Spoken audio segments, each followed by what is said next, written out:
Well, Asian stocks.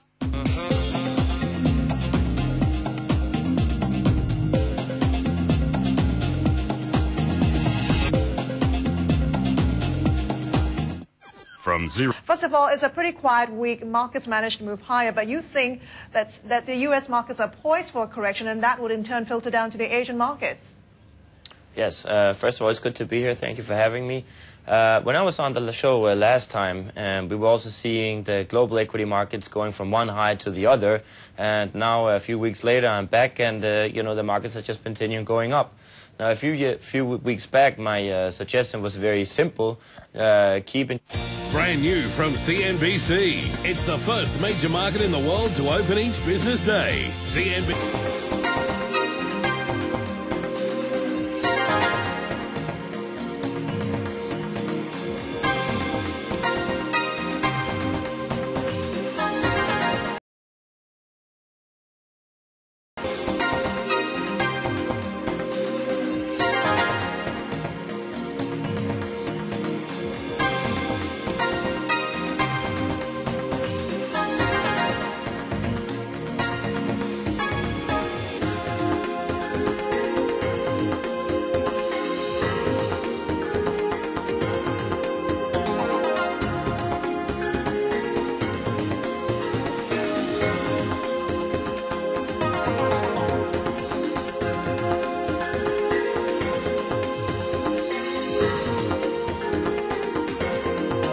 Mortgage-backed securities.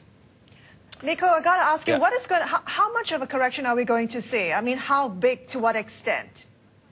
Well, I mean, that's always difficult to say. I mean, it depends what is going to trigger the correction. Is it going to be, as I said, the carry trade? Is it going to be the housing bubble? Or is it going to be the geopolitical tensions between the U.S. and Iran?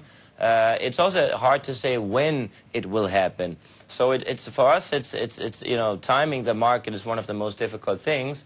But we would have a list of suggestions that we would advise clients seeking investment opportunities at the moment to how to invest. So, Nico, it's Ross here in London. When you look at your investment strategy, although on the whole you don't like equities, if you do have to protect your money at the moment, what is the sort of the primary focus if you've got to put your money into equities? Well, right now at the moment, what we would really suggest would be hedge funds. I mean, we always suggest and advise in investing in hedge funds, but now at the stages where we are seeing the equity markets going from one high to the next, we really think that the hedge funds offer an environment where you can generate profits regardless of the performance of the equity markets. Right now, we would suggest long-short equity managers, maybe with a short bias, or even a global macro strategies where you actually have the possibility to benefit from geopolitical tensions or the commodities. Well, you also like gold and soft commodities, Nico. It's Michelle here in the United States. Why do you like those? Well, yes, certainly. We do like gold, and we would advise clients that in order to hedge against the equity holdings, to purchase some gold. And as I also said the last time, we are very bullish gold. Even though we are seeing the equity market so high, we are seeing the dollar low. But we think that if a correction, when it's going to come, it will trigger off gold prices. And as I said last time, we still believe we could see gold at around $1,000. We also like commodities. We like grain. If you look at the grain stockpiles are currently at a 25-year low and much below the advised buffer zone of the United Nations. Nico, what do you make of the continuing argument that Asian markets are gradually decoupling from the U.S.? Do you buy into that argument at all? I do.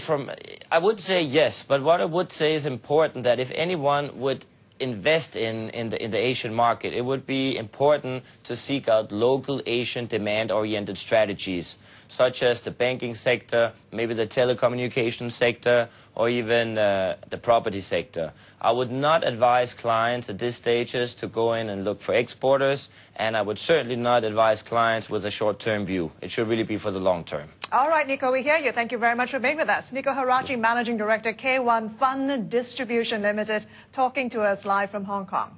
Coming up next on Worldwide Exchange, we have a raft of UK data due at 1/2 past the hour, including CIP's PMI report on construction. Plus, where next for Aussie rates, the RBA kept them on hold, but for how long? We'll get a view as well after this.